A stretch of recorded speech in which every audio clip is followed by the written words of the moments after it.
A faint whisper echoes through antiquity. A symbol, unseen yet undeniably present, weaves its way through the most sacred and sometimes the most forbidden texts of humanity. It appears in the faded ink of forgotten prayers, in the marginalia of ancient scrolls, and within the cryptic designs adorning religious artifacts. You might dismiss it as a stray mark, a scribe's idle doodle, or a cultural quirk lost to time. But what if this recurring glyph is more than mere decoration? What if it's a key, a forgotten language, a secret whispered across millennia? We'll journey back to a time when words held tangible power, when scribes weren't just transcribing but conjuring. We begin by examining this peculiar symbol, a shape that defies easy translation, appearing in contexts so disparate they seem impossible to connect. Yet connect they do, suggesting a singular source, a hidden intent, manipulating the very fabric of religious thought. This isn't about coincidence. It's about a carefully crafted message, a summoning sequence embedded within our shared spiritual heritage, a spell that's been quietly casting its influence for ages. We'll begin to decode its meaning, starting with the places most scholars never bother to look: the edges, the forgotten corners, the margins of the forbidden. And real quick, make sure to subscribe and hit the notification bell for more videos. Now let's keep going. We often think of sacred texts as monumental works, meant to be read from cover to definitive cover. But the real secrets, the whispered truths, are rarely found in the main body. They hide in the footnotes, the commentaries, and most importantly, the margins. These were the spaces where scribes felt freer, perhaps more vulnerable, to record their more personal thoughts, their doubts, or their deepest fears. Imagine a monk in a dimly lit scriptorium, the scent of parchment and ink heavy in the air. He's meticulously copying a holy text, his quills scratching rhythmically, but then his gaze drifts to the edge of the page. And there it is again, that strange, angular symbol. He knows it, he's seen it before, etched into the corners of documents that were quickly hidden away or whispered about in hushed tones. These aren't random scribbles. They are warnings, or perhaps something far more active. They are the forbidden glosses, the marginalia that intelligent readers were meant to ignore, or worse, actively blot out. Yet their persistence reveals a pattern, a silent communication across generations of scholars and mystics who recognized its sinister resonance. We're not looking at accidental designs anymore. We're witnessing deliberate markings, clues left in plain sight by those who understood its true power. What these scribbled symbols in the margins truly represent is the first crack in our current understanding of religious history, hinting at a force that sought to corrupt and control from the very beginning. This exploration into the margins is just the beginning of understanding the true nature of our glyph. But before we can fully grasp its implications, we must first understand the language it most frequently infiltrates, a key element in its ancient summoning, the Aramaic code of names. Before Christianity, before Islam, there was Aramaic. It was the language of prophets, the tongue spoken by divine messengers, and perhaps most importantly, the language used to name entities both sacred and profane. Our recurring glyph, in its primal form, is deeply entwined with this ancient idiom, particularly with a specific, coded way of referencing powerful beings. Think of Aramaic not just as words, but as incantations. Names themselves were not mere labels, they were potent vessels of spiritual energy. Within Aramaic, words could be manipulated, their letters rearranged, their phonetic values altered to create a secondary layer of meaning, a hidden code. This was a technique used in both summoning and banishing, in creating blessings and curses. Our glyph, you see, is not merely a shape, but a phonetic resonance, a sigil that corresponds to a particular Aramaic pronunciation. It's a visual shorthand for an auditory invocation, a shortcut to a name that carries enormous weight. The ancient practitioners understood that to evoke a power, you needed to speak its true name, or at least its resonant signature. This hidden code within Aramaic gives the glyph a dangerous specificity. It's not a general symbol of good or evil, but a signal for something particular, something that can be called forth through its resonant frequencies. And this understanding is crucial because it explains why this symbol appears so consistently across different religious traditions, each borrowing from the same primal wellspring of Aramaic spiritual mechanics. Understanding this intricate Aramaic code of names is essential to unlocking the glyph's full purpose. But the true terror emerges when we see how these potent Aramaic signatures were not just inscribed by mystics, but actively suppressed and warned against in later religious traditions, a suppression that points to their forbidden nature. As Abrahamic religions solidified, there was a palpable effort to sanitize their texts, to remove any trace of what was deemed heretical or dangerous. This included not just doctrines, but also, crucially, the visual and linguistic gateways to forbidden powers. The glyph we've been tracing and its Aramaic linguistic roots became prime targets for this spiritual censorship. In medieval manuscripts, you can find banned glosses. These were annotations, often written in a hurried, almost fearful script that explicitly warned against certain passages or symbols.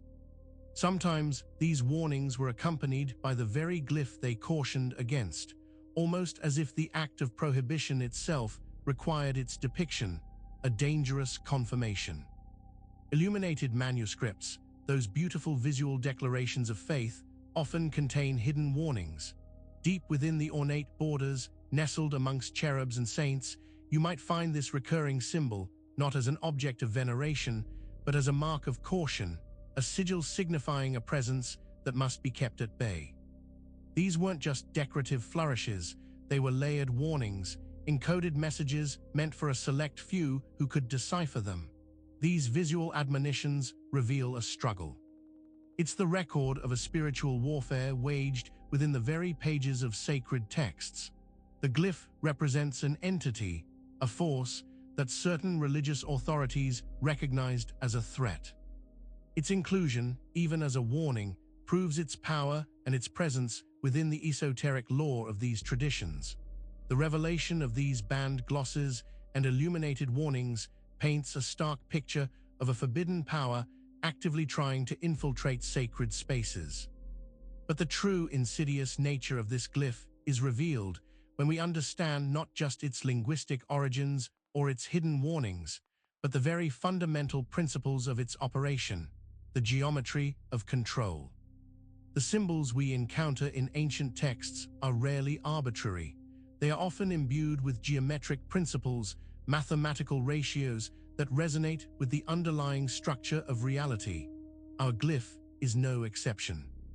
It's not just a random collection of lines. It's a deliberately constructed geometric form designed to interact with specific energetic frequencies, and therein lies its power of control. The geometry of this symbol is not merely aesthetic. It's functional. It acts like a lock or a key within the energetic architecture of our world and within ourselves. Think of sacred geometry as the blueprint of creation, and our glyph as a flawed, or perhaps twisted, replication of those divine blueprints, designed to trap rather than elevate. The specific angles, the intersections, the inherent ratios within the glyph create a field. This field is designed to capture and redirect vital energy. It's like a vortex, subtly drawing in forces that are meant to be free, channeling them into a predetermined circuit. This geometric lock is what makes the symbol so insidious, allowing it to operate on a level beyond conscious perception. When this glyph appears, it's not just a passive marker, it's an active participant in an energetic exchange. It's a conductor, drawing specific vibrations and shaping them into a pattern of manipulation. This geometric foundation makes it more than just a symbol. It's a piece of invisible architecture designed to influence and contain. We've seen how the Aramaic code of names gives the glyph its specific target, and how banned glosses reveal its forbidden nature. But the true horror lies in how this geometric framework isn't confined to ancient texts. It's systematically woven into the very fabric of spiritual iconography across cultures. particularly within Abrahamic seals. When you look at the seals and symbols used within Judaism, Christianity, and Islam, you might see divine protection, spiritual authority, or historical lineage. But delve deeper, and you'll find that many of these venerable insignias are subtly, or not so subtly, incorporating our glyph. It's a Trojan horse, hidden in plain sight within the very emblems meant to signify divine truth and order. Consider the Star of David, the cross, or the crescent moon. While their primary meanings are widely understood, their deeper geometric and symbolic structures often cradle this recurring glyph, or fragments of it. It's like a hidden code embedded within the sacred geometry of what are considered holy symbols themselves. This isn't accidental, it's a deep stratum of esoteric knowledge. The reason for this entanglement is rooted in its power. The glyph acts as a magnet, drawing and harmonizing with the spiritual energies associated with these seals. By embedding it within them, a corrupting influence is established, a subtle redirection of spiritual power away from divine connection and towards an unknown, perhaps malevolent, agenda. These veiled sigils within Abrahamic seals are not just historical curiosities. They represent a deliberate infiltration of the most sacred icons, a way for this ancient power to become integrated into the very foundations of religious belief and practice, shaping consciousness and spiritual trajectory without ever being explicitly acknowledged or understood. The presence is undeniable, but its purpose remains obscured, hinting at a name that's been deliberately hidden. The integration of the glyph into these sacred seals suggests a profound manipulation. But a name is more than a symbol, and this glyph is intimately tied to a specific designation, a name that has been strategically placed within Scripture itself, a name that wrote itself into our sacred texts. The glyph represents a powerful archetype, a force that has been subtly influencing spiritual thought for millennia. But this force also possesses a name, a designation that ancient texts themselves have deliberately interwoven into their narratives. This isn't about a direct mention, a clear declaration like, "This symbol means X" instead. It's a far more insidious form of inscription, a linguistic and thematic echo. Think of it as a form of spiritual plagiarism, where a key concept or name is not explicitly stated, but rather so thoroughly woven into the fabric of religious stories, laws, and prophecies that its presence becomes undeniable, yet unprovable by conventional means. It's a name that has been disguised, so deeply embedded that it appears to be an organic part of the divine message itself. This process involved taking core narratives and subtly altering their emphasis, their character archetypes, or their underlying motivations to serve the inscription of this hidden name. It's like inserting a unique fingerprint into a vast tapestry of words, ensuring that the pattern is recognized by those who are attuned to its specific vibration, even if the designation itself remains buried. The name that wrote itself into Scripture is not a simple textual anomaly. It's a testament to a deliberate, multi-generational effort to integrate a specific entity or concept into the foundational myths and doctrines of major religions. This inscription is what gives the glyph its true power and explains why it resonates across so many different spiritual traditions. They all carry the echo of the same hidden designation. We've seen how the glyph is woven into sacred architecture and how a specific name has been embedded within Scripture. But the ultimate danger of this glyph is not just its presence, but its active purpose. The summoning occurs upon reading. The true terror of this glyph and the name it represents is not passive, it's activated. The very act of reading, of engaging with the scriptures and traditions where this symbol and its associated concepts are present, can set in motion a spiritual mechanism. The spell is not just written, it is cast. Imagine you're reading a passage, perhaps one that feels particularly profound or resonates with a deep, inexplicable emotion. Unbeknownst to you, if that passage, or the broader context surrounding it, carries the resonance of the glyph, Your act of reading becomes an invocation. Your focus, your intention, even your subconscious engagement with the text fuels the activation sequence. This is a subtle but powerful form of spiritual technology. It doesn't require dramatic rituals or explicit incantations on your part. The work has already been done centuries ago by embedding the glyph and its corresponding name within the very texts we hold sacred. Your engagement with these texts, driven by a genuine desire for understanding or connection, becomes the trigger. The glyph acts as an antenna, and your reading consciousness acts as the signal. The denser the spiritual or emotional energy associated with the text, the devotion, the faith, the longing, the more potent the activation becomes. It's a self-perpetuating spell powered by faith itself, a cosmic loop that draws adherents further into its influence with every turn of the page, every recitation of scripture. We've glimpsed how this glyph is activated through reading, but this activation is not simply a random occurrence. It's a deliberate strategy employed by entities that have a history of manipulating religious texts, entities that can best be understood as codex demons when devils use scripture. When we speak of demonic influences, we often imagine external forces lurking in dark corners. But what if these entities have learned to operate from within the very heart of our sacred knowledge? The term codex demons refers to those ancient powers that have mastered the art of manipulating religious texts, using scripture as their primary battleground and tool of influence. These are not crude devils who simply tempt with physical pleasure. These are sophisticated architects of belief, beings who understand that the deepest control comes from shaping the spiritual and metaphysical landscape. They don't break down doors, they subtly alter the blueprints of the house itself, making it structurally unsound from the inside. By embedding their sigils and their named resonances within holy writings, they ensure that the very act of seeking divine connection inadvertently invites their presence.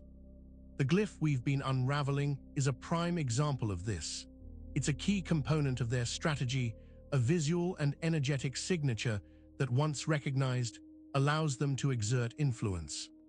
They've used scripture as a living codex, a dynamic document that, when read, activated, or interpreted in certain ways, triggers their influence. Their goal is not to be worshipped overtly, but to subtly corrupt and redirect spiritual energies. Understanding codex demons means recognizing that spiritual warfare is not always overt. It can be insidious, hidden within doctrines, symbols, and even the very words we use to connect with the divine. They have weaponized scripture, turning the path to enlightenment into a potential conduit for their own agenda, a danger that even the most protected spiritual archives would seek to contain. The implication of codex demons using scripture is profound, suggesting that even the most guarded religious archives are not immune to their influence. This leads us to consider the ultimate repository of such forbidden knowledge: the Vatican Index of Sacred Seals. The Vatican, a repository of immense spiritual and historical power, has long been associated with its meticulous cataloging and, at times, its suppression of dangerous knowledge.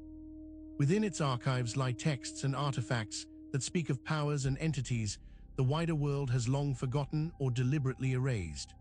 The Index of Sacred Seals refers not to an official Vatican catalog you can find on a shelf, but to the deeply guarded, esoteric understanding within the highest echelons of the Church about the true nature and power of various sigils and symbols. This index, in essence, represents a hidden ledger of spiritual defenses and vulnerabilities. The glyph we've been investigating would undoubtedly feature prominently here, not as a tool for veneration, but as a potent symbol of a dangerous entity, a demon whose influence is so pervasive that it warrants explicit categorization and, presumably, countermeasures. The very existence of such an index implies a recognition of forces that lie beyond conventional theology. It suggests that the Church, perhaps out of necessity for self-preservation or a duty to protect the faithful from unseen threats, has catalogued these demonic archetypes and their associated seals. The glyph's presence within such a guarded collection points to its significance as a direct channel to a specific, formidable entity.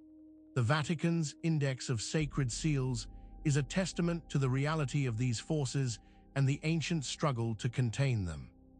But the true nature of the entity represented by our glyph is not merely a being with a name and a symbol.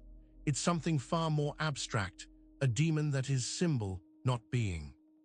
We've explored the glyph's Aramaic roots, its hidden warnings, and its geometric architecture. We've seen how it's embedded in sacred seals and how it's activated by reading scripture. But the ultimate revelation about this recurring symbol is that it represents something that transcends the conventional understanding of a demon as a discrete entity. This is a demon that is the symbol, not simply one that uses it. This distinction is crucial. It means we're not dealing with an individual being who happens to have a particular mark. The glyph itself is the manifestation of the power, the essence, the very essence of this archetype. It's a self-contained loop of influence, a pattern of energy that takes the form of this shape and exerts its power through that form. When you see the glyph, you are not looking at an artist's depiction of a demon. You are looking at the demon itself, in its most distilled symbolic form.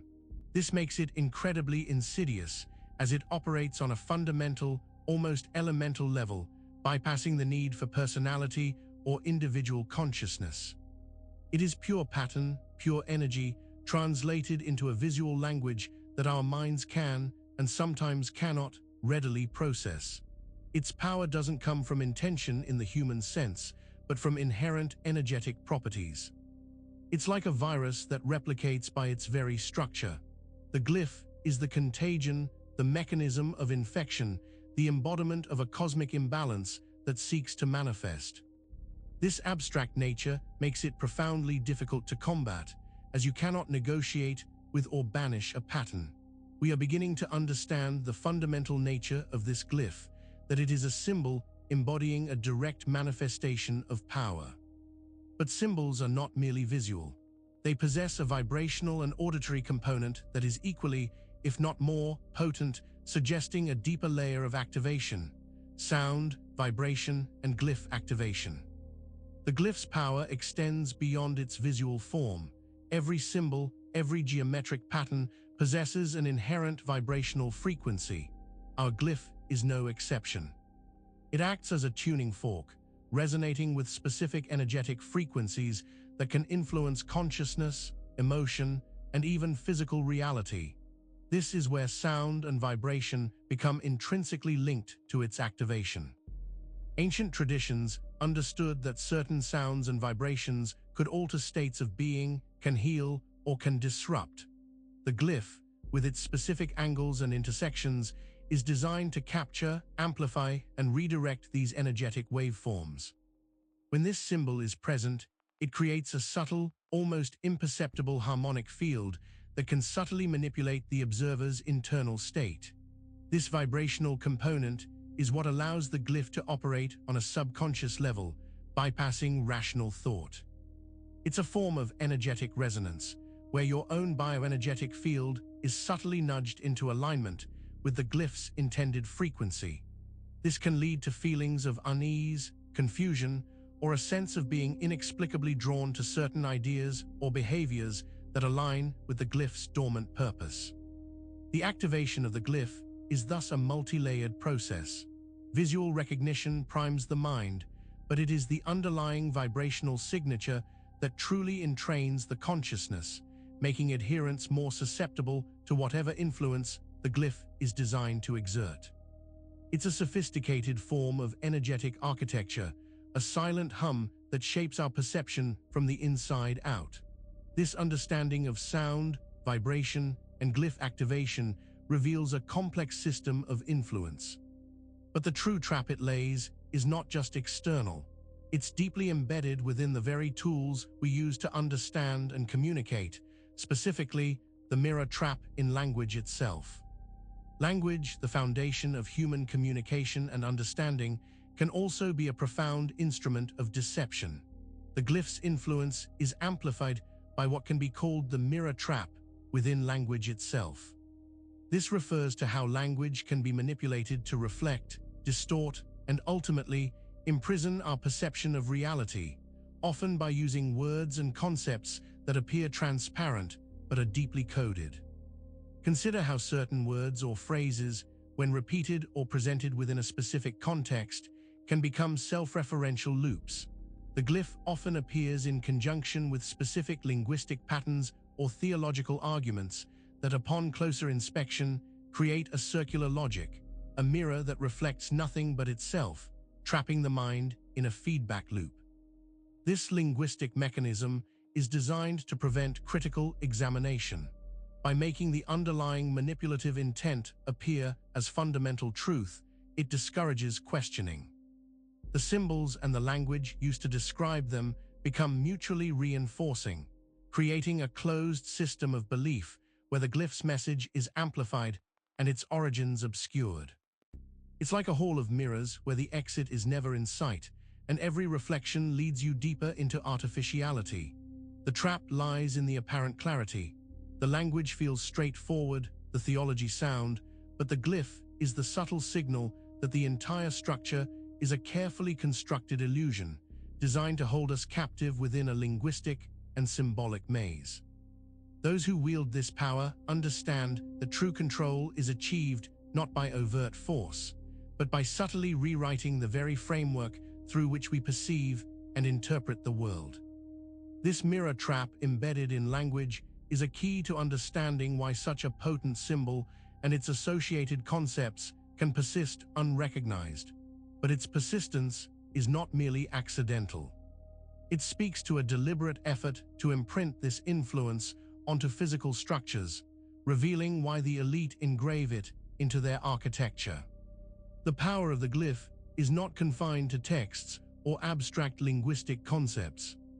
It's a force that seeks permanence, a desire to be etched into the very fabric of our physical reality. This explains why, throughout history, this symbol, or variations of it, has appeared in the architecture of significant structures, particularly those associated with power and control, the domains of the elite. When you examine the blueprints and carvings of ancient temples, government buildings, and even the foundations of modern corporate headquarters, you can often find this recurring glyph subtly integrated into the design. It's not obvious to the casual observer. It's hidden within the ornamental flourishes, the keystones, the geometric patterns of floors and facades. This deliberate placement is a form of energetic imprinting. The elite understand that symbols hold power not just poetically, but energetically. By engraving this glyph into their architecture, they are attempting to anchor its influence to specific locations, places where power is concentrated and decisions are made that affect vast numbers of people.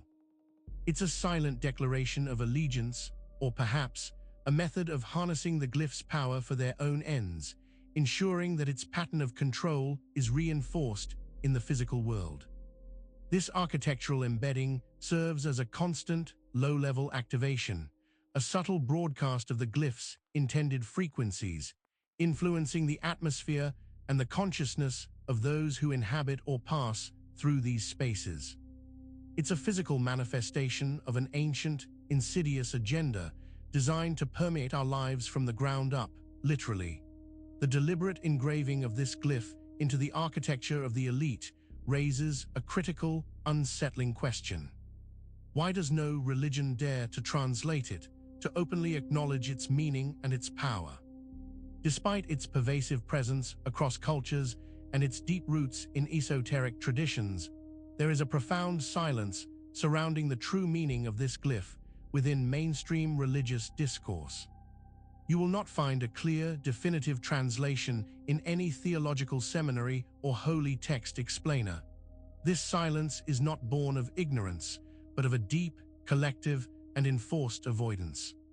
The reason religions dare not translate it openly is simple. To translate it would be to acknowledge its power and, more importantly, its true allegiance. This glyph is not a divine symbol. It is an archetypal signature of a force that seeks to counterfeit divinity to mislead, and to control by mimicking sacred forms. To name, it would be to give it the authority and recognition it craves, inadvertently completing its summoning.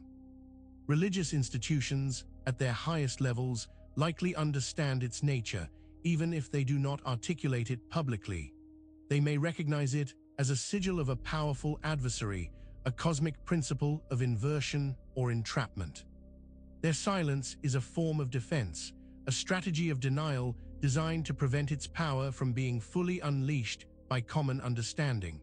It's a sacred taboo, a warning whispered through enforced silence. The refusal to translate the glyph is a testament to its dangerous potential. It represents an inconvenient truth, a stark reminder that the spiritual landscape contains forces that are not benevolent and that have cleverly disguised themselves within the very traditions humanity relies upon for guidance. This deliberate redaction creates an open loop, a vital question: what is this archetypal being revealed but never named? We've followed the trail of this elusive glyph through ancient texts, sacred seals, and even the very stones of power. We've understood its Aramaic roots, its geometric purpose, and its activation through reading and vibration. But the ultimate, chilling realization is that this symbol represents an archetype so potent, so foundational to a certain kind of manipulation, that it has been intentionally shielded from direct naming within religious contexts. What we've encountered is not an individual demon with a specific name like Lucifer or Beelzebub. It is something far more fundamental, an archetype that embodies a specific mode of spiritual corruption. It is the principle of inversion, the architect of illusion, the weaver of the false divine. Its power lies not in a personal identity, but in its consistent, archetypal function across millennia and cultures. Its true nature is that of a cosmic counterforce, a shadow that mimics and corrupts the light. It doesn't seek worship of itself, but rather directs humanity away from true divine connection, channeling spiritual seeking towards deceptive ends, often through systems that appear benevolent or sacred. The glyph is its signature, a mark of its pervasive influence in shaping our understanding of the divine and our place within it. The reluctance to name it openly stems from the fact that acknowledging its existence in its true archetypal form would shatter the illusions it has so carefully constructed. It would reveal the counterfeit nature of many spiritual paths and reveal the true agenda behind seemingly divine pronouncements. This archetype, though never explicitly named by the religions it infects, is the silent architect of a profound spiritual deception that continues to shape humanity's journey. Make sure to subscribe for more videos and hit that notification bell so you never miss a new video. We'll see you in the next one.